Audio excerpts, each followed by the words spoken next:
அஸ்ஸலாமு அலைக்கும். Ramzan series part 4 இஃப்தார் drink பார்க்கலாமா? அதுக்கு நம்ம ஒரு ஜெல்லியை நல்லா பாயில் பண்ணி தனியாக எடுத்து வச்சுக்கோங்க. அதை செட் பண்ணுறதுக்கு ஒரு பவுலில் இந்த மாதிரி விட்டுடுங்க. 1.5 லிட்டர் பால் நல்லா பாயில் பண்ணிக்கோங்க. அதோட மில்க் மேடும் சேர்த்து நல்லா பாயில் பண்ணி எடுத்துக்கோங்க. ஒரு கப் ஜவ்வரிசியை தனியாக பாயில் பண்ணி ஆற வச்சு எடுத்து வச்சுக்கோங்க. அதுக்கப்புறம் ஒரு பவுலில் இந்த மாதிரி பாலில் ட்ரான்ஸ்ஃபர் பண்ணிக்கோங்க. நம்ம செட் பண்ணி வச்சுருந்த ஜெல்லி, ஒரு 2 மணி நேரம் ஊற வச்சுருந்த சப்ஜா சீட் எல்லாமே சேர்த்து நல்லா மிக்ஸ் பண்ணிக்கோங்க. அதுக்கப்புறம் பாயில் பண்ணி வச்சுருந்த சாபுதானாவையும் இதில் மிக்ஸ் பண்ணிக்கோங்க. ஒரு கப் மிக்ஸ்டு நட்ஸு சேர்த்துக்கோங்க. இல்லை rose milk, strawberry syrup, Rooh Afza எது வேணாலும் நீங்கள் ஆட் பண்ணிக்கலாம். ஒரு 2 ஹவர்ஸ் ஃப்ரிட்ஜில் வச்சு அதுக்கப்புறம் சர்வ் பண்ணுங்கள். இது ரொம்ப ரெஃப்ரெஷிங்கான ஒரு ட்ரிங்க் தான். இது யூஸ்வலாக பண்ணுற ட்ரிங்க் மாதிரி இருக்காது. ஏன்னா கிட்ஸ் எல்லாம் ரொம்ப விரும்பி சாப்பிடுவாங்க. ஜெல்லி இருக்குது, நட்ஸ் இருக்குது, அதுவே அவங்களுக்கு இன்ட்ரெஸ்டிங்காக இருக்கும் சாப்பிட்றதுக்கு.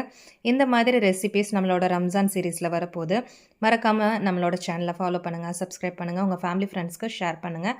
தேங்க்யூ, பாய். நெக்ஸ்ட் வீடியோவில் பார்க்கலாம். தேங்க்யூ.